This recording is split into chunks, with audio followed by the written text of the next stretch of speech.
Bharat England మధ్య జరుగుతున్న మొదటి టెస్ట్ మ్యాచ్లో రెండవ రోజు ఆట రసవత్తరంగా సాగుతోంది. భారీ అంచనాలతో భారత గడ్డపై అడుగుపెట్టిన ఇంగ్లాండ్కు టీమిండియా 3 చెరువుల నీళ్లు తాగిస్తోంది. బజ్బాల్ ఆటతోనే భారత జట్టును భయపెట్టాలనుకున్న ఇంగ్లాండ్ జట్టుకు స్పిన్ బౌలింగ్ అస్త్రంతో భారత బౌలర్లు చుక్కలు చూపించారు. ఇప్పుడు భారత బ్యాట్స్మెన్ భారీగా పరుగులు సాధిస్తూ ఇంగ్లాండ్ బౌలర్లకు ఫ్రస్ట్రేషన్ తెప్పిస్తున్నారు.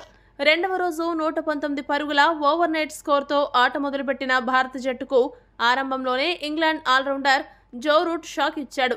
రెండవ రోజు మొదటి ఓవర్లోనే ఒక బౌండరీ కొట్టి 80 పరుగులు చేసిన యశస్వి జైస్వాల్ను తెలివిగా బౌల్తో కొట్టించి క్యాచ్ అండ్ బౌల్డ్గా అవుట్ చేశాడు. జైస్వాల్ అవుట్ అయ్యాక గిల్ చాలాసేపు కేఎల్ రాహుల్తో కలిసి భారత ఇన్నింగ్స్ను నిర్మించే పనిలో పడ్డాడు.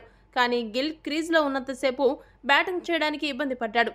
సరిగ్గా టైమింగ్ చేయలేక స్పిన్ బౌలింగ్ ఆడలేక గిల్ అవస్థ వర్ణనాతీతం. కేఎల్ రాహుల్ గిల్ కలిసి 3వ వికెట్కు 36 పరుగుల భాగస్వామ్యాన్ని నెలకొల్పారు. టామ్ హార్డ్లీ బౌలింగ్లో సహనం కోల్పోయిన గిల్ డకట్ చేతికి క్యాచ్ ఇచ్చి అవుట్ అయ్యాడు. గిల్ 66 బంతులాడి 23 పరుగులు చేశాడు. రెండో రోజు ఉదయాన్నే 2 వికెట్లు దక్కడంతో ఇంగ్లాండ్ కెప్టెన్ స్పిన్నర్ల మీదే ఆధారపడ్డాడు.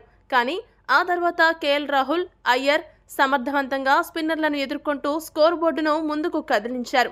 ఎక్కడా తొందరపడకుండా ఇంగ్లాండ్ను టెన్షన్ పెడుతూ ఇంగ్లాండ్ స్పిన్నర్లను, ఫాస్ట్ బౌలర్లను ఖచ్చితంగా అడ్డుకోవడమే కాకుండా దూకుడుగా ఆడుతూ బౌండరీలు సాధిస్తూ అయ్యర్, రాహుల్ సునాయాసంగా పరుగులు రాబట్టారు. ఇదే క్రమంలో లంచ్ సమయానికి కేఎల్ రాహుల్ అర్ధ సెంచరీ పూర్తి చేసుకోగా అయ్యర్ 34 పరుగులతో క్రీజులో ఉన్నాడు. ప్రస్తుతం టీమిండియా బ్యాటింగ్ లైనప్ చాలా పెద్దగా ఉంది.